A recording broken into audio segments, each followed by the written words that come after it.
you spoke and my friend whatever spoke about social accountability, you notice that seemed to excite them a bit, and they might have started looking for you to say one or two things. When Archbishop Abukala spoke about asset recovery, they got a bit excited because that's now what makes sense to them. These are the processes, very, very serious discussion that has happened here.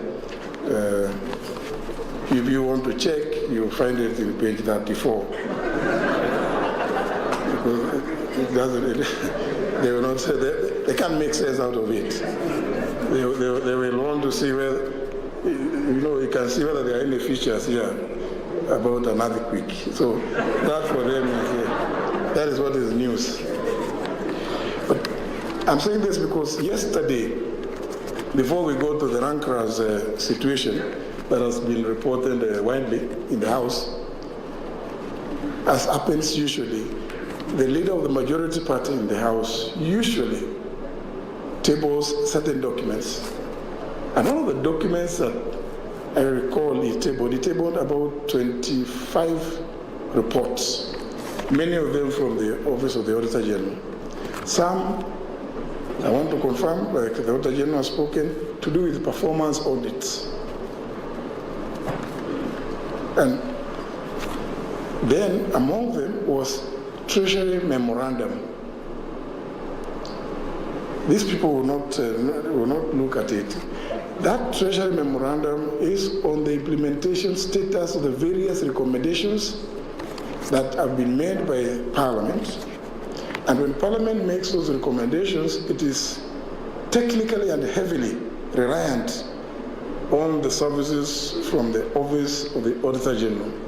In fact, the Office of the Auditor General, traditionally, in many functioning democracies, is the technical arm of any functioning legislature.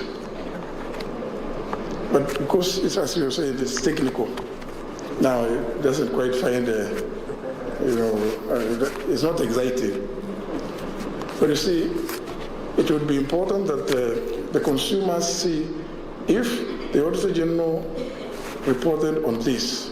Subsequent hearings happened.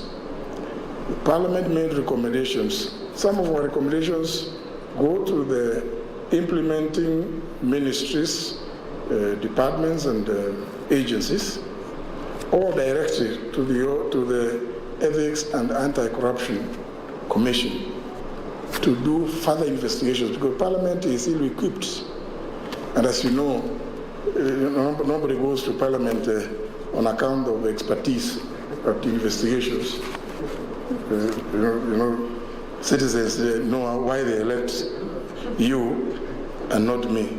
So it's not necessarily on the basis of their technical capacity or competencies.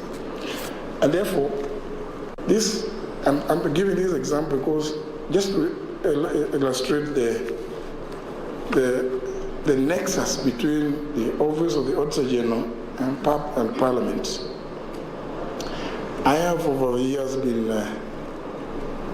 urging that this nexus, and I'm happy what the Auditor General has stated here, is now going down to the counties by the opening of the various regional offices, because so much resources have been revolved.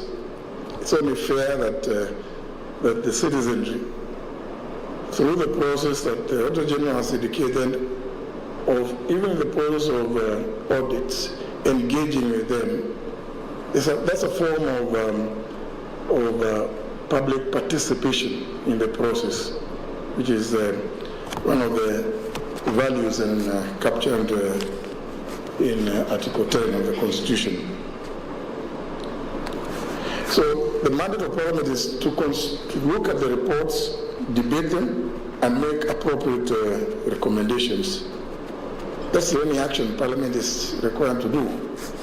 But I've seen a situation where the members of Parliament feel very frustrated. Sometimes they think they have come to me requesting that I invite policemen to sit around so so that they could whisk away people. But obviously that is not their work. The Auditor General has done their work professionally. Do yours, make recommendations. Archbishop Abkala and his team will do the rest. I want to assure you that, as has been the case before, we will continue in our role and mandate to support the office of the Auditor General. For me, accountability and transparency are key ingredients to preserve public trust in public governance, and our two organizations, the Institution of Parliament and the OAG, have crucial roles in ensuring public resources, as you've well stated, are well utilized. The two of us are fundamental actors in the oversight of public spending and the ex post control of budget execution. We complement each other. But I have on occasion found myself in some difficulties. And since I'm talking to professionals in this area, let me just pose this question. During my first term, or at the tail end of my first term as Speaker, and made certain observations, and I felt maybe we need to make some small difference. Every year, well over 40 billion is provided for to Parliament, to members, through what we call now National Government Constituencies Development Fund. Those are not little resources. The Office of the Auditor General dutifully audits what each constituency CDC committee implements. But that report comes to Parliament. It goes before the committee of Mr. Wandai Opio. That was the situation then. It's not Honorable Wandai who was then chair, but I just looked at it and said, but now, the Auditor General has found things that are not clear. The people who are coming to explain, in as much as members of Parliament will keep, pontificating that they are not involved, that they are only patrons. But this is Kenya. Surely, can you imagine a member of Parliament being a patron of a process which disburses resources in his constituency? But a bit of that, because I know he's pending before the Supreme Court, I will not go into the details of. But I don't know, one of the, I haven't met her many times. Sheila, yes, we've discussed this thing with you, and where is the lady of TISA? The Institute for Social Accountability. I like the issues you've raised on that process. So, in a small way, try to address that problem, because it did look nice that now it is another member who is.